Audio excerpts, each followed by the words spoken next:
The Mega Man series has been in a bit of a drought as of late. Aside from Virtual Console re-releases, Capcom has pretty much ignored the series. Thankfully, the franchise has a huge backlog of titles. The Mega Man name is associated with fast action and precise platforming, but the sheer number of spin-offs and sub-series allowed for a diverse set of games to fall under one name. Mega Man Legends is an example of this extreme deviation from the series. It throws the series' traditional gameplay out the window in favor of a focus on exploration and customization. Watch out, there's something right in front of you!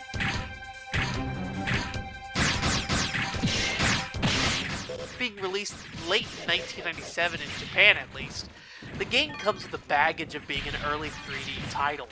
Many developers of this era were putting out their first truly 3D games. Nintendo and Super Mario 64, Legend of Zelda Ocarina of Time, Konami with Metal Gear Solid and Castlevania 64, Eidos with Tomb Raider, and so on. Some of the aforementioned games helped define 3D gaming, but it's almost immediately clear when first booting up Mega Man Legends that controlling Mega Man in a 3D world is something Capcom wasn't able to fully figure out with this game. The original PlayStation controller lacks analog sticks, so the player has to use a combination of the D-pad and shoulder buttons to move and pivot Mega Man in the 3D environment. The camera constantly stays locked behind Mega Man, meaning unless he's running toward the screen, he's always facing forward. It takes some time to get decent at navigating the world and evading foes. It's also going to be a challenge to open treasure chests and doors, because the game isn't really built for small movements. The controls are just overly sensitive at times. And you'll be opening a lot of treasure chests and doors, because the game plays more like an action-adventure title than anything else with the Mega Man name on it. The player explores dungeons to find treasures. These dungeons are generally just long, boxy corridors, with occasionally large rooms sprinkled with enemies. Aside from slight changes, the actual color palette change is the most differentiating factor between these dungeons, so they all look pretty much the same. Most of the dungeons are part of the main scenario, but there is one longer side dungeon that can be accessed throughout the whole game. This dungeon requires certain equipment and skills to fully explore, so you are constantly coming back to go deeper and deeper to find more treasure. However, all the dungeons are always filled with some kind of goodies of new equipment and weapons. It's always exciting to come across some beat up parts that may be turned into a new item that Mega Man can use, or would use if the battles were more in depth. Because of the limited and stiff movements of Mega Man, there isn't much for the player to do to avoid enemies.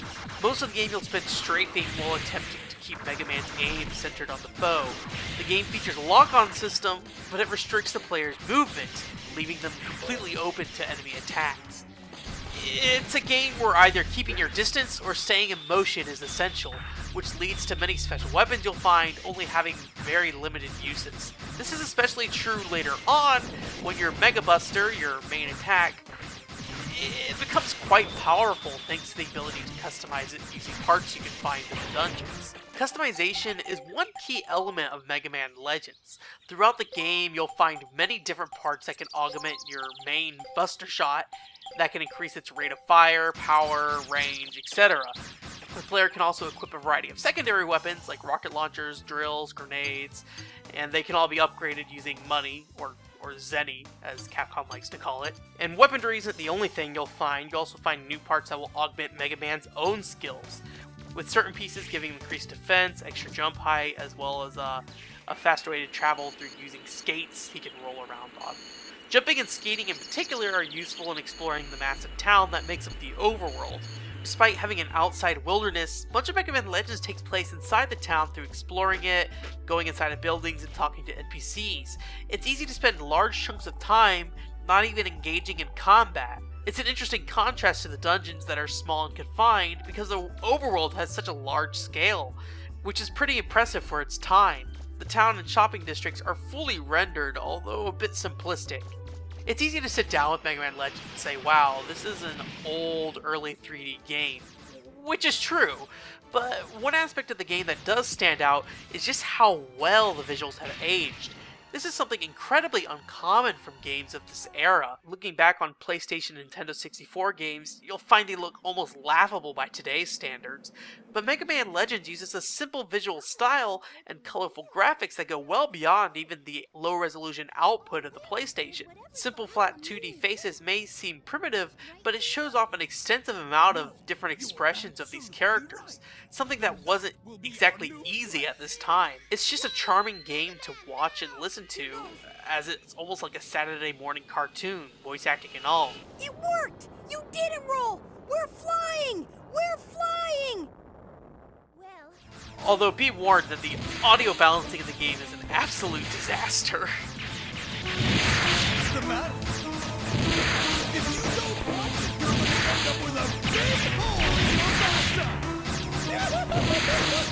I never heard all that much about Mega Man Legends itself beyond it just being a game that a fan base really cherishes.